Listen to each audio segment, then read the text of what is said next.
Have you ever wondered why some women live alone? No boyfriend, no partner, not even seeming like they're looking for one. The answer isn't loneliness, lack of options, or heartbreak. It lies in something more uncomfortable, more unsettling, something that deconstructs everything we were taught about a woman's role. Because when a woman chooses to be alone, she isn't getting lost. She's finding herself, and that kind of self-discovery doesn't come with applause, likes, or company. It comes with silence, strength, and a kind of freedom most people still don't understand. No, she's not lonely. She's selective. She's not cold. She just got tired of burning for people who never wanted to feel the warmth. There's something profoundly threatening about a woman who doesn't need a relationship to feel whole, because that shatters the logic of control, dismantles the myth of emotional dependency, and reveals a brutal truth. Most men don't know what to do with a woman who doesn't need saving, and most women are still learning to recognize themselves in that silent yet deafening mirror of power. Carl Jung once said that everything we deny in ourselves becomes part of our shadow. And many of these single women are actually a reflection of the collective shadow. They are what many dream of becoming, but few have the courage to embody. They don't scream for love. They whisper their choices. They don't put themselves on display to attract attention. They retreat to preserve themselves. They are less interested in charming princes and more in their own peace. And that makes people uncomfortable, because while the world demands urgency to be with someone, these women have discovered the power of being with themselves. The woman who lives alone without a boyfriend isn't lost. She's operating on a different level, a level where nothing is begged for, it's chosen, where approval isn't needed. Presence is enough, and maybe that's why she sparks so much criticism, so much judgment, so many attempts to label or explain her. But what many still don't understand is that behind her apparent absence is a presence that fills, that transcends, that challenges the emotional status quo. She doesn't want just any kind of love. She wants something that doesn't shrink her. And until that comes along, she stands strong, whole, complete. Maybe you don't get it right now.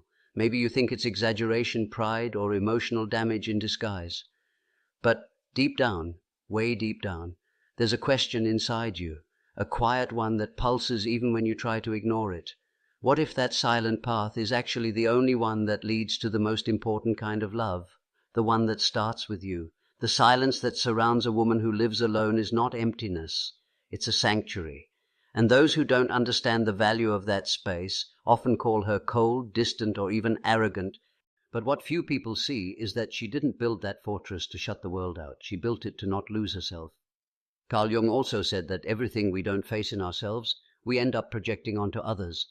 And maybe that's why so many women still confuse solitude with absence, when in reality it can be the fertile ground for self-discovery. While most people look to fill themselves through external connections, this woman turned her gaze inward. And there, in the vastness of her own unconscious, she faced the ghosts she avoided for years. Childhood wounds, unspoken abandonments, attachments disguised as love. Her decision to be alone didn't come from an open wound, but from a scar that finally healed. She didn't stop believing in love. She just stopped accepting what others called love when it only made her feel smaller. This woman knows chaos. She's loved until she lost herself. She's given too much. She's begged for crumbs that never should have been offered in the first place. But at some point she woke up. And that awakening wasn't sudden. It was a series of disappointments that stopped hurting and started teaching. What you see now isn't coldness, it's emotional maturity. And maturity is scary because it demands presence, depth, and truth. She doesn't want just any company, she wants reciprocity. She's no longer attracted to promises, but to real presence. So maybe that's why she seems unreachable to many, because she doesn't want to be saved, she wants to be seen. And that takes more than charm or sweet words. It takes courage to dive into the depths where few dare to go. And that's where many give up, not because she's difficult, but because she's whole. And when a woman becomes whole, she awakens two extremes in the world, admiration and fear. Admiration from those who are also seeking that wholeness, fear from those who still live in halves, waiting, G for someone else to make them feel complete. She doesn't want to complete anyone. She wants to overflow alongside someone who has also found themselves. Until then, she remains alone, not by fate's whim, but out of loyalty to her own soul. This woman isn't hiding. She's protecting herself. There's a vast difference between isolating and preserving oneself. But the world doesn't easily accept a woman like this. A world that still preaches happily ever after only exists in pairs. A world that distrusts those without a partner, as if that were a sign of failure. Carl Jung once said that where convention rules, there's little room for authenticity. And this woman doesn't live by convention. She lives by essence. She hears phrases like, "You're too picky, you should be more open, nobody's perfect." And she smiles. A calm, steady, almost ironic smile, because she knows what many call picky is simply the bare minimum. The minimum it took her decades to realize she deserves. She's not looking for perfection. She's looking for someone mature enough to love without destroying. Someone who's done the inner work she has already faced. And let's be honest, that's not something you find on just any street corner. The discomfort she causes isn't in what she says, it's in what she represents. She's living proof that it's possible to be happy without depending on anyone else. And that tears masks off. Men who feed on female insecurity feel threatened. Women still trapped in the need for approval feel judged.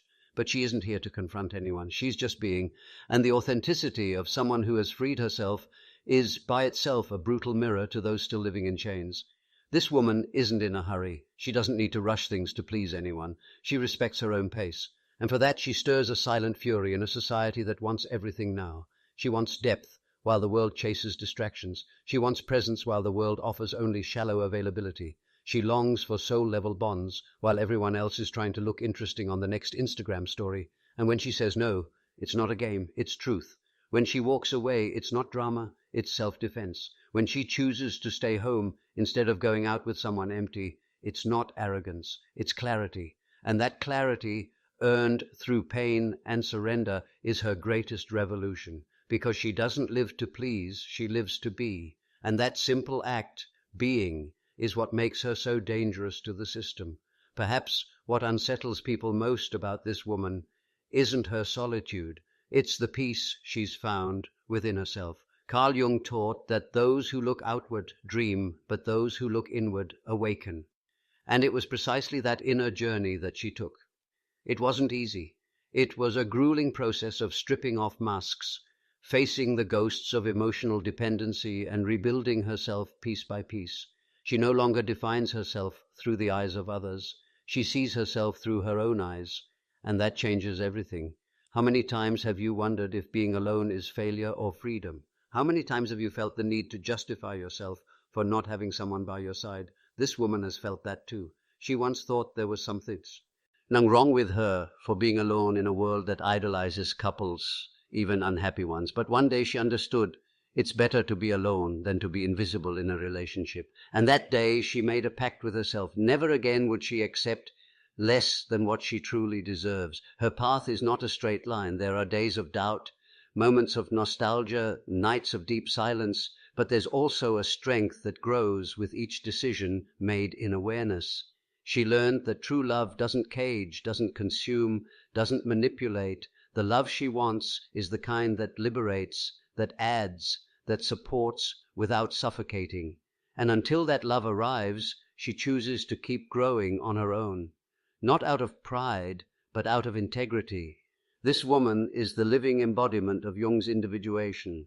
She shattered, faced her shadow, descended into the unconscious, and returned more whole than ever. And now that she recognizes herself, she refuses to be half of anything again. She doesn't want someone to complete her. She wants someone to share that awareness with. That's intimidating because it demands emotional responsibility. And sadly, few are willing to love responsibly. Most still love out of lack, out of possession, out of fear. And if she walks alone today, it's because every step echoes with learning. Every no she gives is an act of self-respect. Every absence she imposes is a reminder that love should never be begged for. She no longer needs to prove anything to anyone, And that certainty, born from the deepest part of her soul, transforms everything around her, because a woman who has rediscovered herself becomes dangerous, not because of her weapons, but because of her clarity. The woman who lives alone without a boyfriend is not the same woman who once begged to be loved. Something inside her broke, and it was precisely that break that set her free. Because sometimes only in collapse does the soul find its new form. Carl Jung used to say that the tree that grows to heaven must also have roots that reach down to hell, and that's exactly what she lived through. She descended into the hell of her own story, faced ancestral fears, inherited pain, traumas that weren't just hers but those of all the women who came before her. She broke cycles. She said no to relationships that repeated the same toxic script. She learned that it wasn't her job to heal anyone, save anyone, or accept crumbs out of fear of being alone. And when she stopped accepting less, the world tried to convince her she was wrong. But she stood her ground, first with uncertainty, then with awareness, and finally with invulnerability, because someone who has lived in their own abyss no longer fears absence.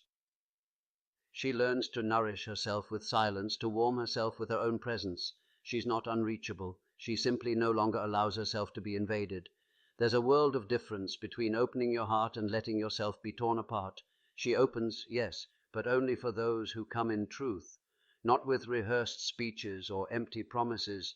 She's seen enough to tell the difference between presence and performance. Her intuition has become sharp. Her energy is a filter. She can sense from afar what lacks depth, and she doesn't hesitate to walk away. Her transformation isn't superficial, it's archetypal. It's as if she's tapped into an ancient wisdom, an old memory, that women weren't born to serve, but to express, not to be shaped, but to overflow. And in accessing that memory, something awakened in her, a wild woman, intuitive, emotionally sovereign, a woman who, though alone, is far from lost. She's in communion with something greater, with her own destiny. And no matter how much they try to reduce her with labels, cold, difficult, distant, nothing sticks, because she no longer lives to fit in, she lives to expand. She no longer fights for attention, she radiates presence. She's no longer waiting to be chosen, she does the choosing. And that reversal of logic confuses those who still try to control the feminine. But she's no longer there, she's already crossed the threshold. And on the other side, she discovered that the real relationship begins only after you've loved yourself enough to not need anyone. There's something sacred about the way she walks through the world. She doesn't need applause or public validation. Her confidence is quiet, and it's in that silence that her true strength lives. Carl Jung said that everything we face within eventually becomes our destiny, and perhaps that's why this woman, in choosing herself again and again, has become the author of a destiny that few can understand but many secretly envy. She no longer tries to fill voids with promises or convince anyone that she deserves love. She doesn't beg for space in anyone's life, because she's learned that presence should never be begged for, it should be invited. And when the invitation doesn't come from truth, she simply declines. She doesn't react with anger or bitterness. She steps away with the dignity of someone who's gotten lost too many times to let the same wound happen again. What few people understand is that this woman still longs for love. She still wants to be held, touched, chosen. But she wants it without losing herself, because she spent too long trying to squeeze into molds too small for the soul she carries. Now, she only offers herself where there's room to be whole, and that requires a level of maturity that goes far beyond romance. It requires awareness. It requires having faced one's own shadow and still choosing to love. She's not looking for fairy tales. She's looking for a soul alliance, a connection where there's no domination or submission, where both can grow beside each other without dimming their colors, silencing their pain, or shrinking their dreams. And if that seems too much for some, so be it, because she'd rather wait than survive on emotional crumbs, and to many that sounds like arrogance. But it's really just self-love in its purest form. We are witnessing a new archetype of woman, a woman who has walked away from the superficial and dived into the depths, who got tired of being merely desired and chose to be respected, who chose to be alone, not because she gave up on love, but because she began to understand that real love never demands self-denial. And when a woman understands that, her whole world begins to change. She doesn't need to raise her voice to be heard. Her presence speaks before any words. Wherever she goes, the energy shifts like something in the room realigns subtly but unmistakably. This isn't mysticism, it's energy. It's the weight of someone who has already faced the most brutal inner wars and chose to return in peace, not because she conquered all her fears, but because she learned to live with them without being defeated. Carl Jung would say she found wholeness not by eliminating opposites, but by integrating them. This woman doesn't reject love. She simply learned not to submit to unbalanced relationships where one must dim so the other can shine.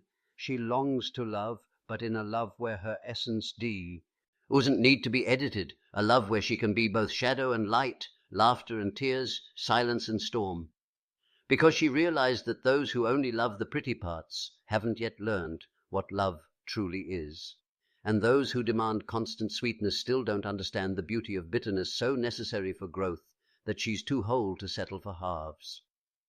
Too free to accept prisons disguised as care, too sensitive to endure shallow bonds, and at the same time strong enough to keep choosing this path, even when it hurts, even when it's lonely, even when it's misunderstood. That is the journey of an awakened soul, giving up instant validation in exchange for deeper truth. Deep down, the world fears women like her. Women who don't need, women who don't bow, women who refuse to be molded because they challenge invisible structures, question old patterns, and break silent emotional contracts that once said, a woman only has worth if she is with someone. And when she breaks those contracts, when she rewrites her own narrative, she inspires others. And that for the system is dangerously revolutionary. So she continues, sometimes with tears in her eyes, sometimes with her chest held high, but always with her feet firmly on the ground, because now she knows she's not alone, she's with herself. And after everything she's lived through, that is more than enough. The love that comes after that won't be salvation. It will be celebration. It won't come to fill her. It will come to overflow. When a woman chooses to walk alone, the world rushes to convince her she's making a mistake. But deep down she feels something aligning within her. It's not pride or rebellion. It's a rare kind of wisdom that can only be born in silence. The same wisdom Jung called individuation, the process of becoming fully who you are without masks, without compromise. And when that happens, nothing outside her has more power than the truth that pulses inside her chest. That truth doesn't need to shout. It can show itself in the way she quietly closes a door without resentment, in how she withdraws when the environment no longer nourishes her, in the way she smiles in peace, even with no one by her side, because she discovered that being alone is not a punishment, it's a vow of loyalty to her own soul. And the soul of an awakened woman does not submit, does not dim, does not beg. It simply is, and that is enough. The world will keep trying to tell her she's missing something. It will keep offering distractions, plastic princes, love made for display. But she's already seen behind the curtain. She's already understood. It's not about finding someone. It's about never losing yourself again. And when that realization blooms, everything changes. Desire becomes discernment. Lack becomes choice. Waiting becomes a path. And what once hurt now teaches. What once bound now sets free. You can feel it deep inside. That stirring, that spark. Maybe it's a memory, an old wound, a nostalgia that never made sense. Maybe it's the image of a woman you once knew, or the woman you've become. In either case, something within you is asking to be seen more clearly, something that no longer fits in old molds, something that if you let it could completely transform how you relate to love, to others, and most importantly to yourself. That woman who lives alone is more than just someone who doesn't fit the mold. She is a living symbol of emotional freedom, a reminder that it's possible to rebuild without hurry, without fear, and without needing to prove anything to anyone. She doesn't walk ahead of anyone, but she doesn't follow either. She carves her own path, unique, inviolable, and along that journey she lights little fires for others who are waking up too. If something inside you was touched by this story, maybe it's because deep down you too are ready for a new kind of love. A love that begins with reconciliation with yourself. A love that feeds on silence, presence, and truth. A love that can't be negotiated, begged for, or disguised. And if that love hasn't come yet, maybe it's because you first needed to become the woman who no longer accepts less than she deserves. And if this message found you at the right moment or awakened someone you forgot was living inside you, then I invite you not to keep it to yourself. Share this video with other women who need to remember their own strength. Like it, comment, and subscribe to this channel. Not out of impulse, but out of choice. Because when something touches the soul, the least we can do is let it keep resonating within us and through us,